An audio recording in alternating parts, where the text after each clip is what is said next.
আসন্ন রথযাত্রা উপলক্ষে দীঘামুখী হচ্ছেন প্রচুর পর্যটক। সৈকত শহরে ইতিমধ্যে শুরু হয়ে গিয়েছে হোটেলগুলিতে অগ্রিম ঘর বুকিংও। আর সেই সুযোগকে কাজে লাগিয়ে বেশ কিছু অসাধু হোটেল ব্যবসায়ীর বিরুদ্ধে অতিরিক্ত ভাড়া নেওয়ার অভিযোগ উঠছে। নড়ে চড়ে বসেছে হোটেল সংগঠন থেকে প্রশাসন। আগামী 27শে জুন রথযাত্রা। পুরীর জগন্নাথ ধাম তো বটেই, আমাদের রাজ্যের নবনির্মিত জগন্নাথ মন্দিরের রথযাত্রা নিয়েও ভক্তদের উন্মাদনা তুঙ্গে। দীঘামুখী হচ্ছেন প্রচুর পর্যটক। সৈকত শহরে ইতিমধ্যেই শুরু হয়েছে হোটেলগুলিতে অগ্রিম ঘর বুকিং।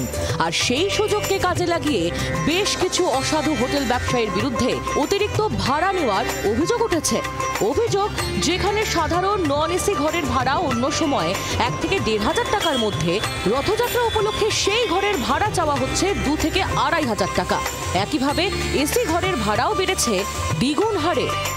2,500 হচ্ছে নন এসি। নন এসি এসে 2,500। এমনি নর্মাল দিনে তোমরা তো দীঘা আসো? হ্যাঁ আসি। সেটা কত ভাড়া নেয়? 1,000-1,200। এসি রুম কত বলছে? এসি 3,000। এসি 3,000 বলছে। তোমরা এই মুহূর্তে কি করবে? দেখছি খুঁজছি রুম। কতক্ষণ থেকে বসে আছো? মিনিমাম 2 ঘন্টা।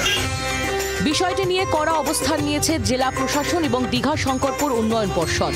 দোষী হোটেলগুলির বিরুদ্ধে ব্যবস্থা নিতে ইতিমধ্যেই শুরু হয়েছে তৎপরতা। চালু হেল্পলাইন নম্বর।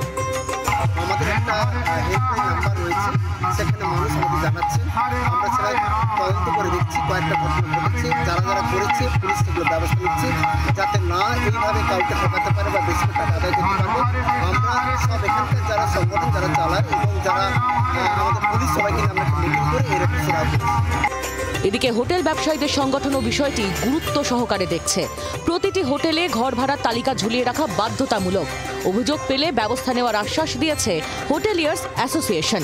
শুধু তাই নয়, অভিযোগ জানাতে দিবারাত্রি খোলা থাকবে অ্যাসোসিয়েশনের হেল্প ডেস্ক। আমাদের আসলে যতগুলো হোটেল আছে সবাই প্রায় ট্যারিফ টাঙানো আছে এবং ট্যারিফের বাইরে ভাড়া নেয় না। আমাদের হোটেলের বাইরে যেসব হোটেলগুলো আছে, যারা অ্যাসোসিয়েশনের মেম্বার হতে চায় না, গায়ের জোরে ব্যবসা করে, কোনো সরকারি নিয়ম করে মানে না, তারা এইসব নোংরামিটা করছে আর কি।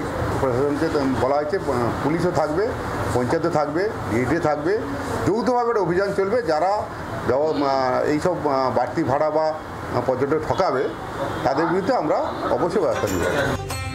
রথযাত্রা উপলক্ষে যেমন প্রস্তুত হচ্ছে দীঘা, তেমনি পর্যটকদের আরামদায়ক অভিজ্ঞতা নিশ্চিত করতে প্রশাসন এবং হোটেল সংগঠন সক্রিয় হয়েছে।